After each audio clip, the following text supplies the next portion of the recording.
Thank you.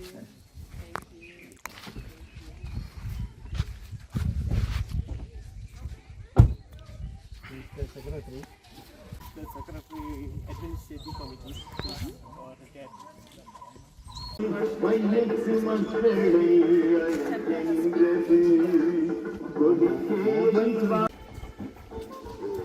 The kings of Villages here before the Yes, we no.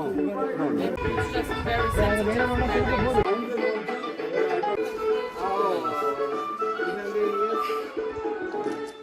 The monument. Yes. This is the monument of the Hamilton or? Hamilton. Hamilton. Yeah.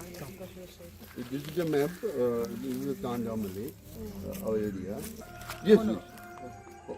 Altogether 300 acres. I see. Yes. This is from the.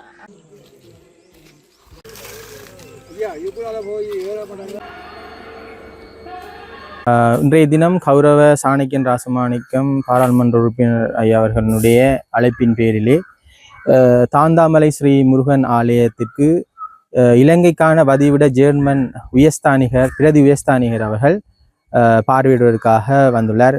இன்றைய தினம் எங்களுடைய தாந்தாமலை முருகன் ஆலயத்தினுடைய பரிபாலன சபையினரும் எங்களுடைய இலங்கை தமிழரசு கட்சியினுடைய பட்டிப்பளை கிளையினுடைய செயலாளர் மற்றும் பொருளாளர், இலங்கை தமிழரசு கட்சியினுடைய மட்டக்களப்பு கிளையினுடைய செயலாளர் சுகுமாசர் மற்றும் எங்களுடைய முன்னாள் மாகாண காணி ஆணையாளர் அவர்களும் நாங்கள் இந்த விஜயத்தினை அவர்களுடன் பங்கு கொண்டிருந்தோம்.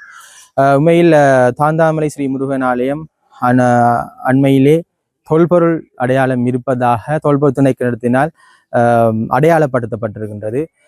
சுமார் 300 வருடங்களாக எங்களுடைய பாரம்பரியமான இந்து சமயத்தை பின்பற்றுகிற தமிழர்கள் வழிபடுகின்ற இந்த ஆலயமானதை கடந்த 6 மாதத்துக்கு முதற்பட்ட காலத்திலே தொல்பொருள் அடையாளங்கள் இருப்பதாகவும் இது தொல்பொருள் திணைக்களத்துக்கு ஆளுகைக்குள்ளே கொண்டு வருவதற்காகவும் பதாதைகளையும் மற்றும் எல்லைப்படுத்தியும் தற்போது தொல்பொருள் திணைக்களம் சென்றிருக்கின்றது. உண்மையில் இந்த ஆலயத்திலே எந்த விதமான அபிவிருத்தி வேலை திட்டங்களோ எந்த விதமான சிறு விடயங்களோ செயற்படுத்தப்படாமல் இந்த ஆலயத்தினுடைய அபிவிருத்தி வேலைகள் மற்றும் ஏனைய விடயங்கள் ஸ்தம்பித்து போய் நிற்பது பெரிய கவலைக்குரிய விடயமா இருக்கின்றது. உங்களுக்கு தெரியும், வடகிழக்கிலே இந்த தொல்பொருள் திணைக்களத்தினால் ஏற்படுகின்ற பாதிப்புகள் பிரச்சனைகள் சம்பந்தமாக தமிழ் மக்களாகிய நாங்கள் பெரிதும் பாதிக்கப்படுகிறோம்.